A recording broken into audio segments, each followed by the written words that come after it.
대체 무슨 일이야? 내가 지금까지 알고 있던 모든 게 거짓말이었다니. 여기 한국으로 여행 온 아이슬란드 여대생이 있습니다. 과연 그녀에게는 무슨 일이 있었던 걸까요? 오늘의 이야기는 아스트리드 씨의 개인 SNS를 바탕으로 합니다. 안녕하세요. 저는 아이슬란드에서 온 아스트리드라고 해요.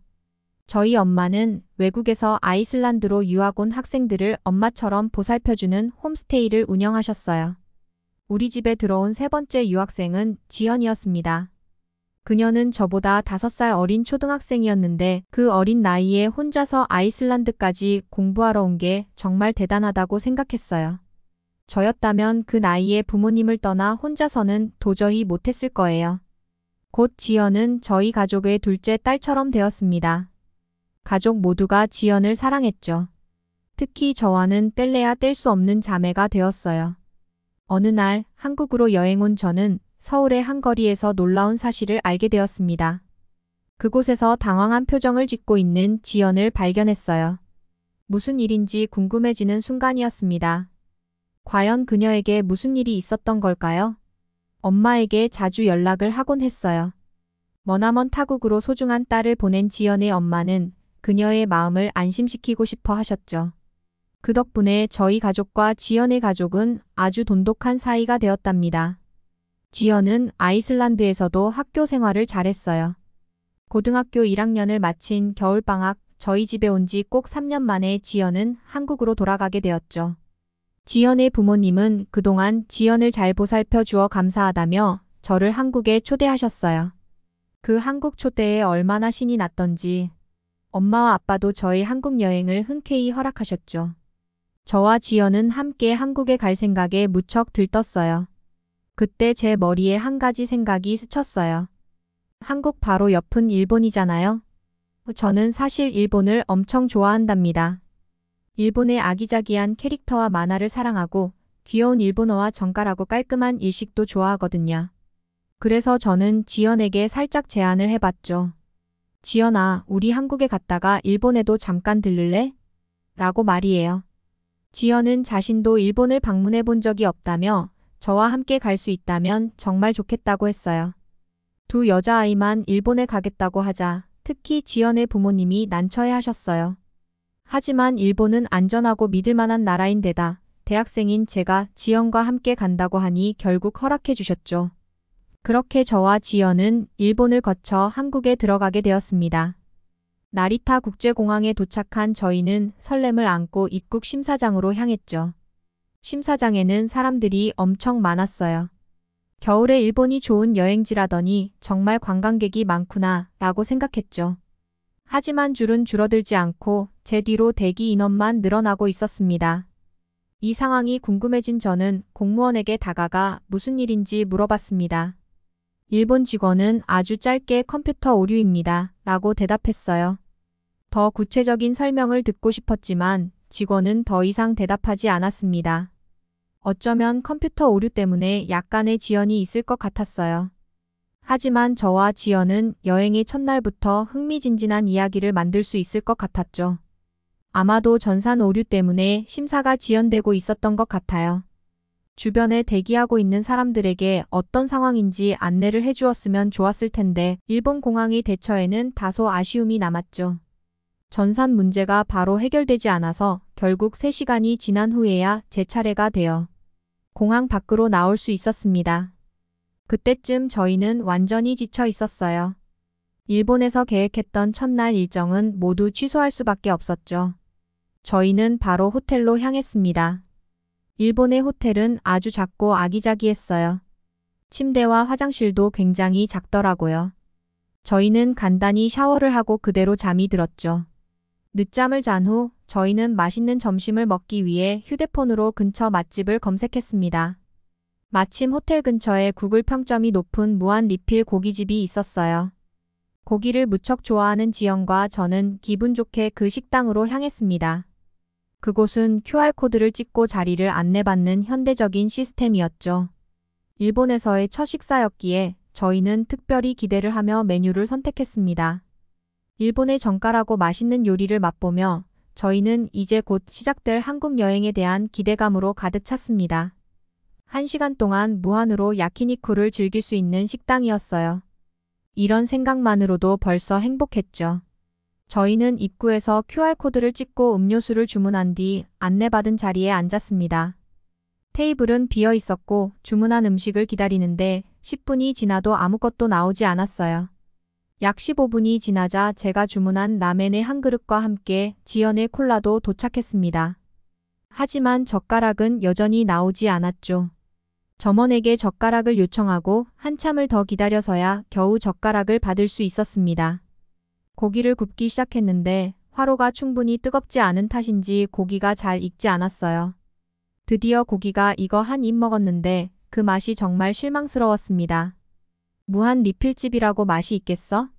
하고 물으실 수 있지만 저희는 구글 평점이 높은 집이어서 기대를 했던 것이죠.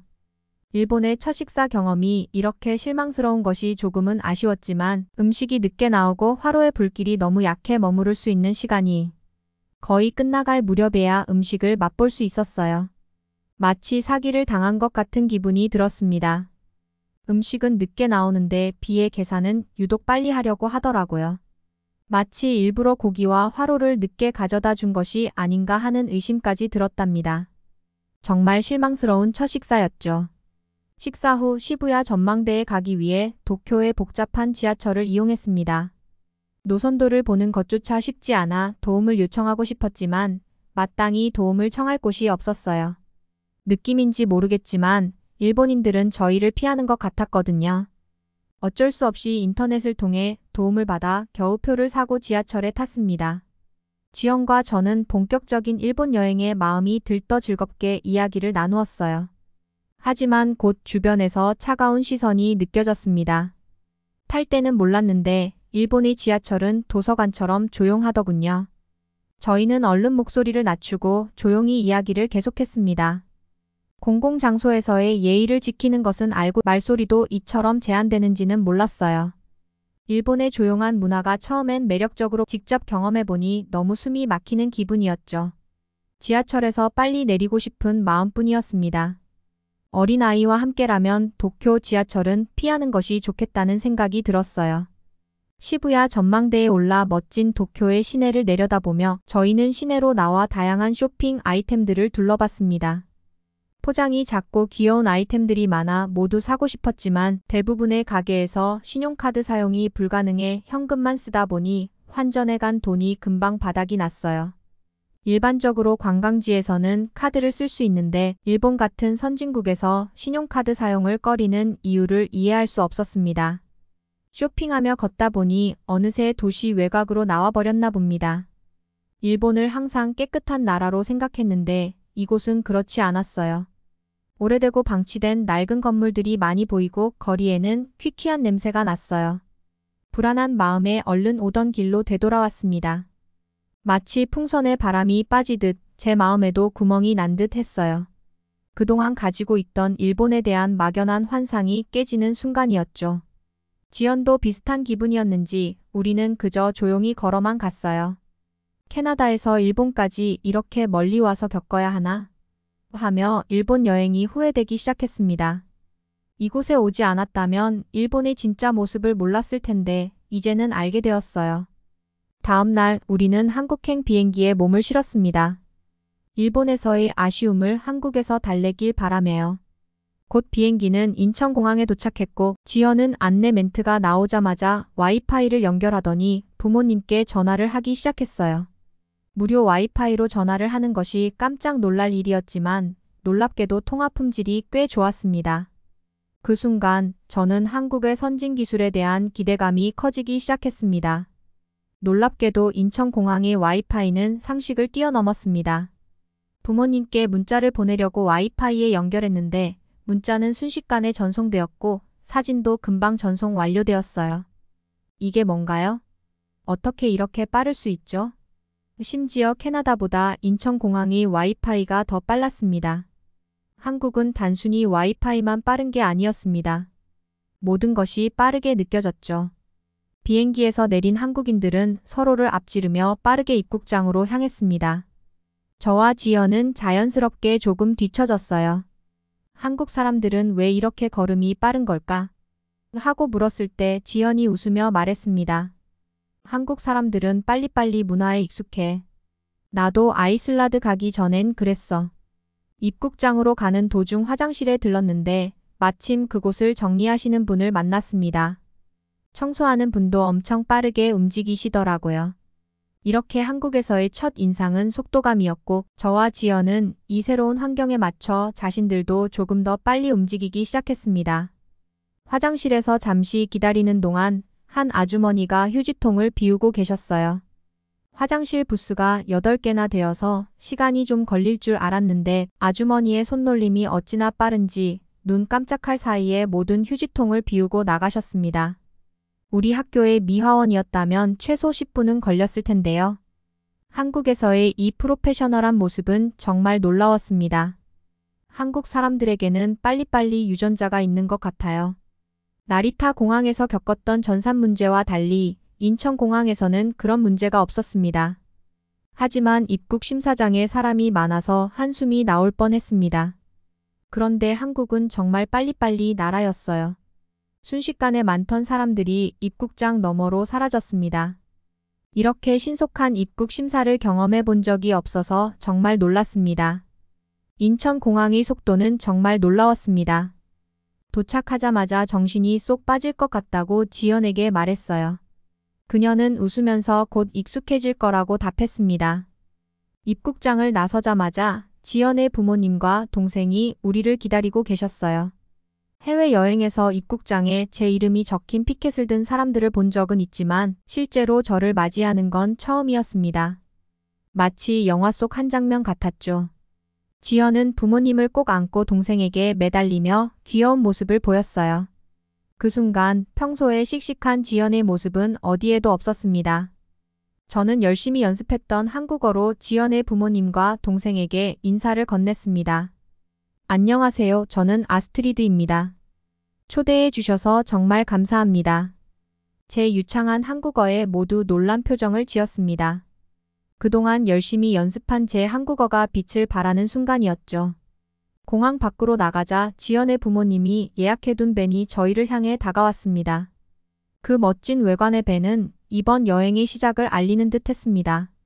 세계적으로 유명한 자동차 산업 국가인 한국에서 대부분의 차들이 현지 브랜드인 것을 보며 감탄했습니다.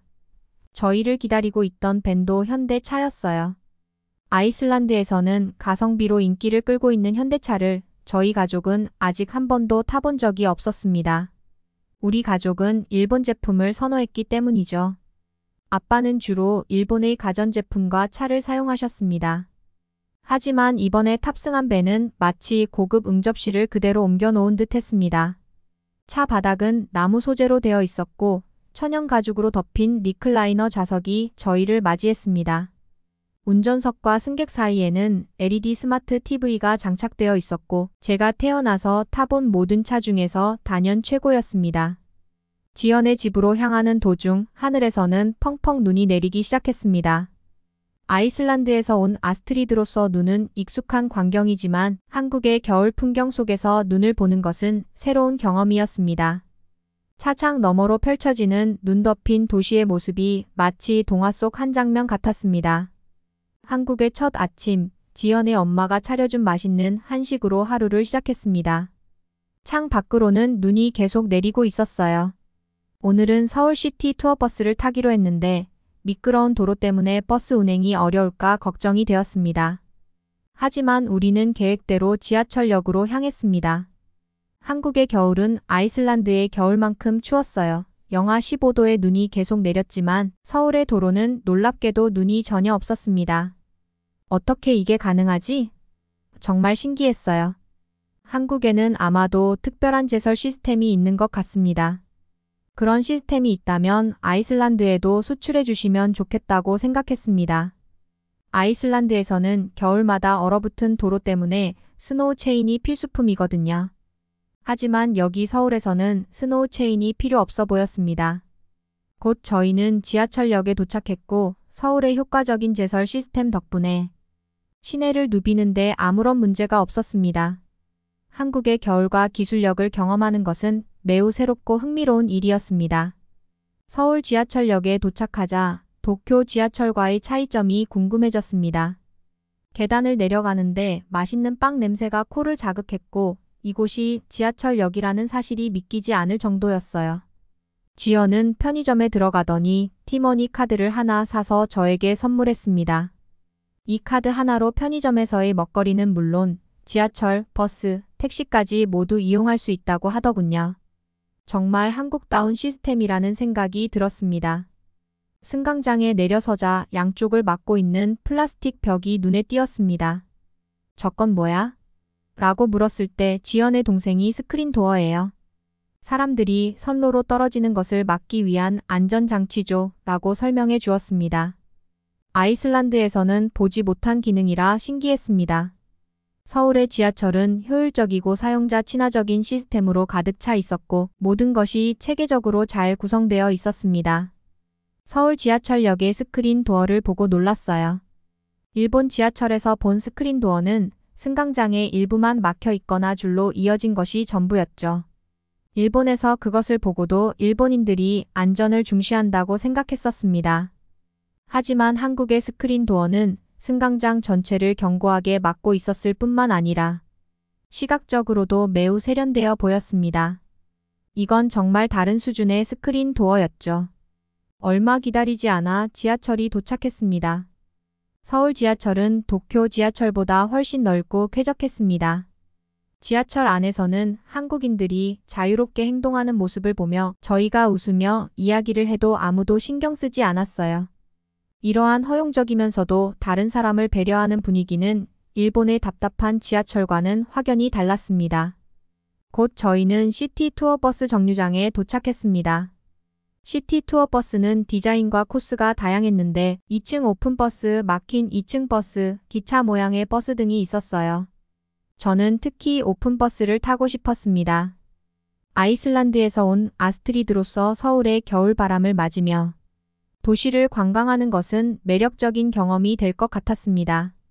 다행히 제가 탄 버스는 오픈버스였어요. 자리에 앉자마자 고궁과 높은 빌딩이 어우러진 서울의 아름다운 풍경이 눈앞에 펼쳐졌습니다. 그 모습을 보며 저절로 감탄이 나왔죠. 버스에서는 여러 나라에서 온 관광객들을 위해 4가지 언어로 설명을 제공했어요. 한국을 방문한 여행객들에 대한 한국인의 세심한 배려가 느껴졌습니다. 지현은 제가 마음에 드는 곳이 있으면 어디든 내리자고 제안했습니다. 서울시티 투어버스는 하루 동안 무제한으로 타고 내릴 수 있었어요. 한국을 경험할수록 왜 외국인들이 한국에 열광하는지 이해할 수 있었습니다.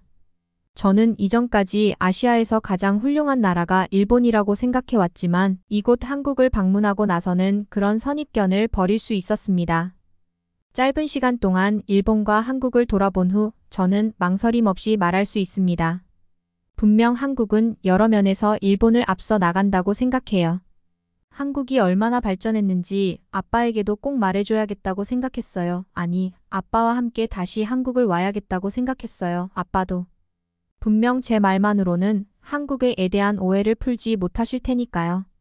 아이슬란드에서 일본과 한국 여행을 오게 된 아스트리드 씨의 사연 어떻게 들으셨나요?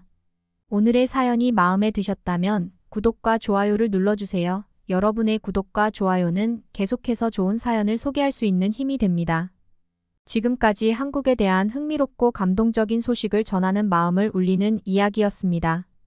시청해주셔서 감사합니다.